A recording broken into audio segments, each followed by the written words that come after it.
Good morning, and thank you for joining me for another 5 good minutes in the Word.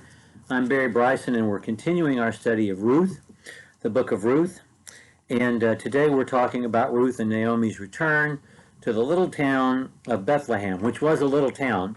And the name Bethlehem, the word lechem, means bread. And so, in other words, this is an agricultural town. It's bread town. It's where people farm and grow grain. It's Iowa, it's Kansas, it's that kind of a small town, and so Naomi is from Bethlehem, and they left, of course, to go to Moab. She and her husband and her sons, because the agricultural times were bad, and she's hearing times are starting to pick up there, and that's why she's decided to return. And of course, her daughter-in-law Ruth comes with her. We talked yesterday about the selflessness of both Naomi and Ruth, and the selflessness of Naomi is enormous in giving up her daughters-in-law.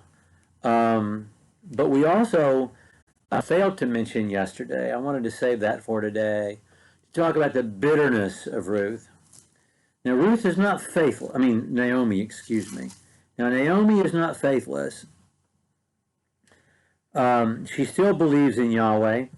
She blesses her daughters-in-law in the name of Yahweh. May Yahweh deal kindly with you. But she also tells both of those girls to go back to their people and their gods. That's kind of a chilling thing to read. It kind of stops you in your tracks when you hear her say it. And she believes in her heart, verse 14, that verse 13, that the hand of Yahweh has gone forth against me. Ruth, in her profession of love for Naomi, and says, don't ask me to leave. Wherever you go, I'll go. Wherever you stay, I'll stay. Your people will be my people. Your God will be my God. Wherever you die, I'm going to die, and there will I be buried. Thus may Yahweh, she uses Yahweh's name, just like Naomi has been doing, do to me. In other words, she's yielding herself to the authority of Yahweh as her God in this statement. But her bitterness, Naomi's bitterness is intense. Her selflessness is great. Her agape love for her daughters-in-law is deep, but her bitterness is deep as well.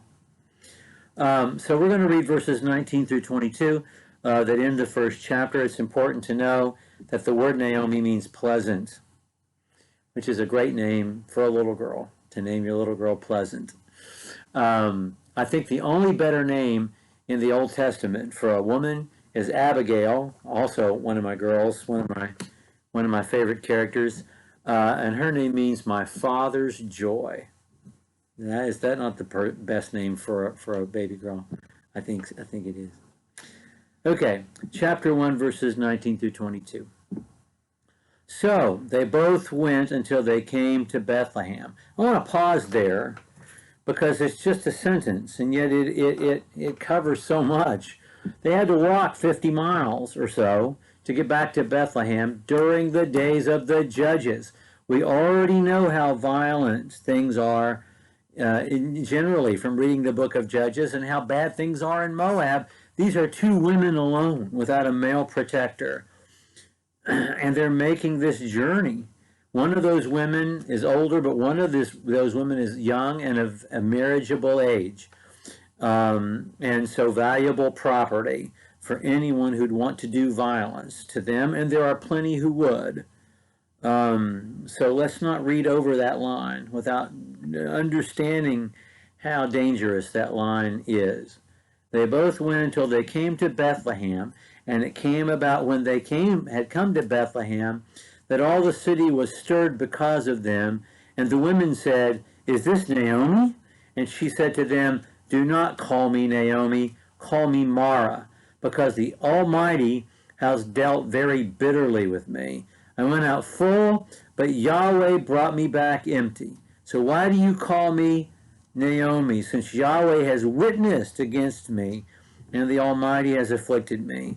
So Naomi returned, and with her Ruth the Moabitess, her daughter-in-law, who returned from the land of Moab, and they came to Bethlehem at the beginning of the barley harvest. Well, that's propitious, isn't it? That it's at the beginning of the barley harvest. When I said a valuable property, I wasn't speaking, of course, for myself. I was speaking bitterly myself and ironically for the patriarchy of the time. Because this really is a woman's book. And it's not just Naomi's book and it's not just Ruth's book, but the women of Bethlehem are the chorus who begin and end this part of the story that involves Bethlehem and who bring down the final word, the final judgment, who express, the happy ending at the end. And almost like a Greek chorus, only many years before there were ever any Greek plays, that this is happening. Bethlehem, is it Mayberry? No, it's not. We know from what Boaz is going to tell Ruth, there are a lot of dangerous places for her to be in Bethlehem. But we all see the bitterness of Naomi on full display. We also see her calling Yahweh the Almighty, so there's no denial that he's God or rejection of him as God, just that he hasn't been fair to her. Is this true? I don't think so. And I don't think he's left her barren either or bitter, because he's brought her home safe to her own people at the beginning of the barley harvest with her daughter-in-law, who loves her and who is better to have than 7 sons. Well, tomorrow we'll continue on in the text and we'll introduce Boaz to the story. Thank you for joining me for what is today almost 7 good minutes.